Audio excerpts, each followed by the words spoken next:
Moisés, tú hace unos días, tú me hablaste sobre las AFP, ¿tú recuerdas? Es probable. No sé si recuerdas. Y yo he estado leyendo algunas cosas y viendo otras. Yo creo que el país va a tener que movilizarse con el asunto de las AFP. Mira, el asunto de la AFP, yo cuando hablé de eso, Sí. yo dije en aquel momento que realmente yo no apoyaba el asunto de la AFP. Primero porque Leonel no lo apoya. Ok. Segundo porque Luis no lo apoya. Sí. Y tercero porque el magnate de la política, el más fuerte de la política en la República Dominicana, Gonzalo Castillo, tampoco la apoya. ¿Cómo así? Yo no te entendí. No te entendí. Si Gonzalo no lo apoyaba, Daniel, si tú te das cuenta, cuando el tema de la AFP estaba en su apogeo, Sí. Ninguno de los tres candidatos fuertes del país lo apoyaron. Pero es que no entendí porque tú mencionaste a Luis Abinader, Presidente de presidente de la República, te compro eso. Sí. A Leonel Fernández, el líder de la oposición. Sí. Pero Gonzalo no cabe ahí, Moisés. El de la candidata también, Daniel. Pero no cabe. O sea, que si él había sido lo que tú me dices, magnate, el magnate de la política, él por lo menos gana. Y Leonel salir de ahí, eso fue el fracaso de él. Pues retiro lo dicho de magnate.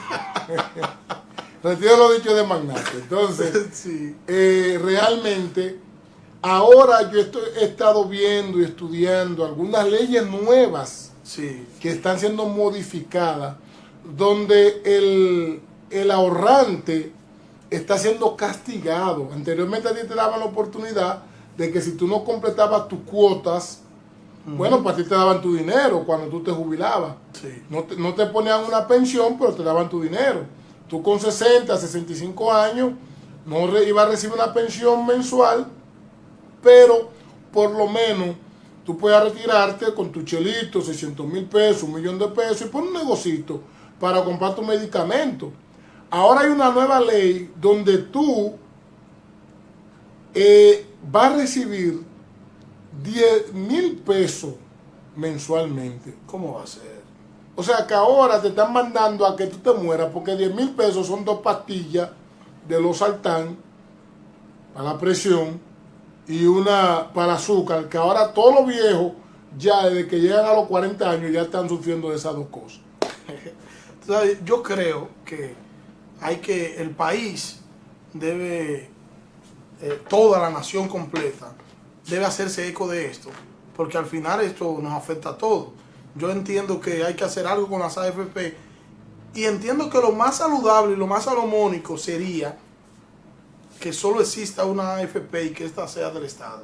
Yo te compro la idea. Porque hay menos intereses, porque a la larga las AFP privadas lo que están es prestándole al gobierno. Entonces el dinero de nosotros se está beneficiando, ¿quién? Los empresarios privados, y están masacrando a los empleados, y están usando y prestando el dinero como le da su antojo, y los beneficios no son tales.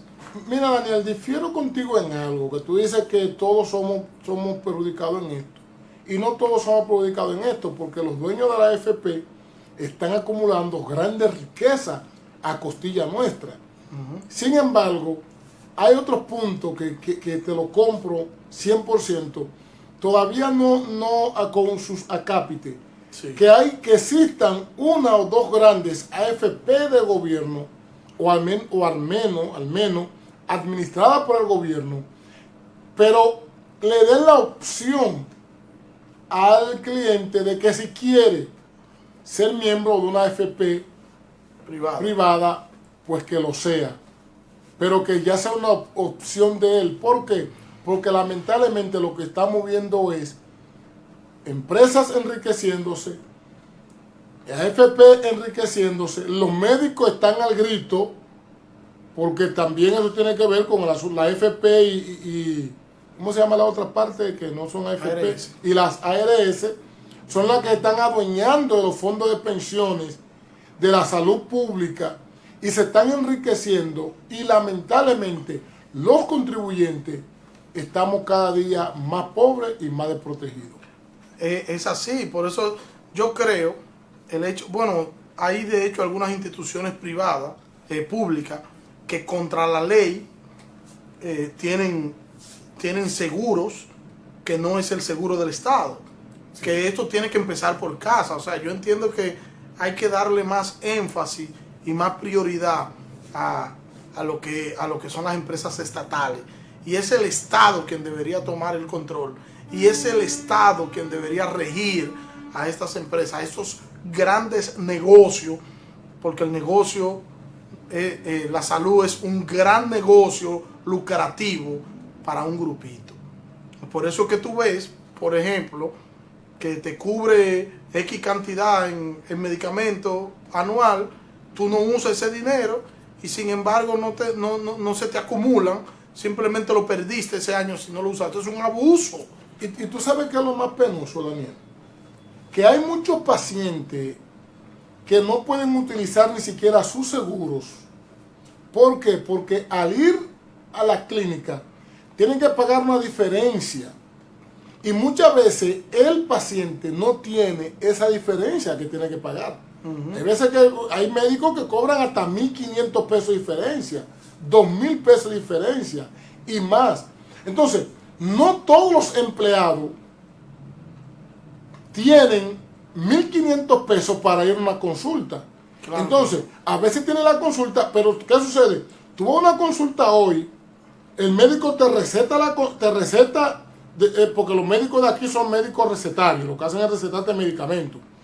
Te recetan los medicamentos, te recetan los estudios, pero para tú volver en 15 días, para que el médico te diga los resultados del estudio, tú tienes que volver a pagar los 1.000 pesos, los 1.500, ya ninguno quiere coger 500 pesos, ya la mayoría están sobre los 1.000 y sobre los 1.500 pesos. Entonces, señores, no es todo el mundo, hay personas que pueden decir, pero un celular cuesta menos de 1.500, pero la cerveza cuesta menos de 1.500, o más, quiero decir más, perdón por decir menos, sí. Pero hay un problema, que el celular se compra cuando la persona puede, la cerveza se compra cuando la persona puede, pero la salud no avisa cuando se presenta una emergencia. Así es. La salud no te dice, mira, te voy a enfermar mañana para que ahorre. Ahora, yo escuché de una persona que él trabaja la semana entera y bebe los fines de semana. El viernes empieza a beber en la noche y se pasa viernes, sábado y domingo bebiendo. Pero él trabajó la semana entera.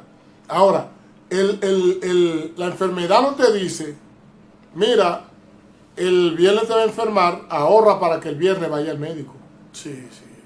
Yo entiendo que el gobierno, el Estado más bien, va a tener que hacer una pausa en cualquier momento para poner todo esto en orden y organizar lo que sería una ley general de salud, donde se puedan abordar todos estos temas, donde se puedan organizar, donde se le pueda dar orden a la casa, porque es un desorden en torno a todo esto.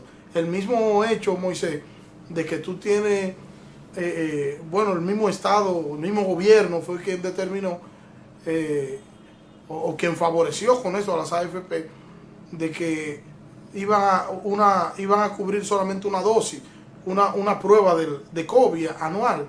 Y esto, ¿por qué? O sea, cuando tú ves cuánto le cuesta al Estado una prueba y el Estado tiene constantemente que hacer pruebas, ¿por qué entonces a los seguros privados el Estado no lo obliga a que tengan que hacer por lo menos 5 pruebas anuales y no una?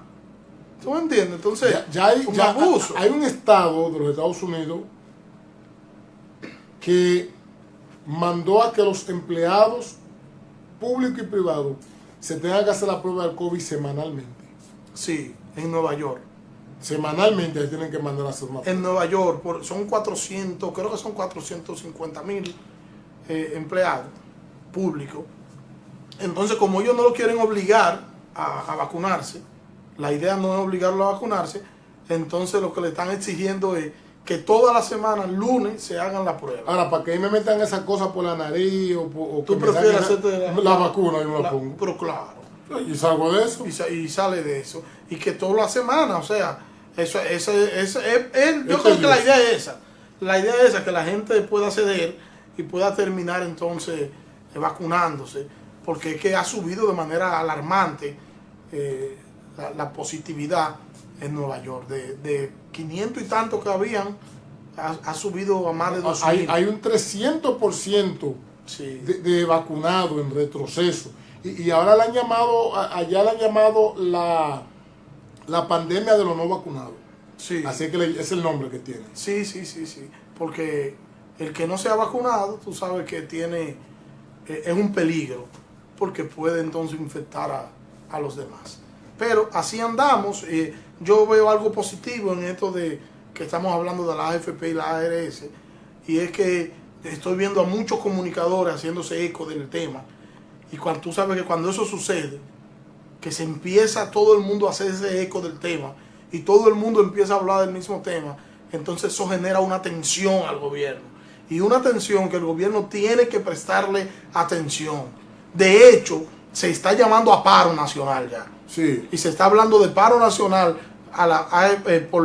en contra de las AFP, y se está pidiendo eliminar las AFP. Yo entiendo que es muy drástico. No es drástico.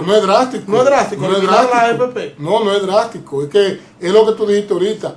Debe de haber una AFP de gobierno, o por lo menos, atención país, mi cámara por favor.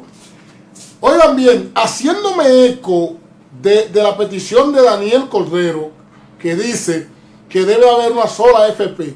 Debe de haber una sola AFP, o por lo menos una dirección general de la AFP de parte del gobierno que regule toda la AFP.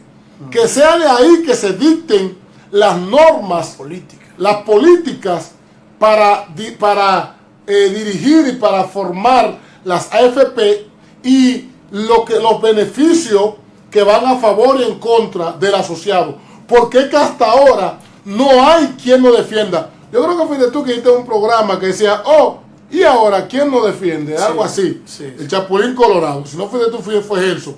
Alguien tiene que salir a defender al contribuyente. Claro, eso es así. Entonces, yo estoy 100% de acuerdo en esa parte. Hay que prestarle atención, pero yo entiendo que hay que seguir haciéndose eco. Y usted que nos está viendo, que nos está escuchando, hágase eco, tuitelo, súbalo a su Facebook y vamos a hablar sobre esto. Comparte este programa, lo que nos siguen en YouTube. Así es, compártalo, porque tenemos que seguir haciendo ruido en torno a ese tema para que nos escuchen. Está demostrado, no sé si ustedes recuerdan el 4% de la educación. Toda la sociedad se empoderó, toda la sociedad salió a protestar, la sociedad dominicana se vistió de amarillo. Entonces fue necesario que la clase política hiciera un pacto nacional, y fruto de ese pacto nacional entonces es que sale el 4%, y que entonces cuando Danilo asume la presidencia ya había ese pacto y él honró el pacto que se hizo y se invirtió entonces el 4% a la educación. Lo que quiero decir con eso es que nosotros debemos hacer lo propio, debemos hacer lo mismo y empoderarnos con el tema, y que toda la sociedad hable el tema, se interese en el tema, plantee el tema, para que nosotros podamos producir así una alerta en el gobierno, y el gobierno entonces pueda determinar hacer un paro en el Congreso para que se revisen estas leyes y para que se puedan organizar tal y como dice Moisés.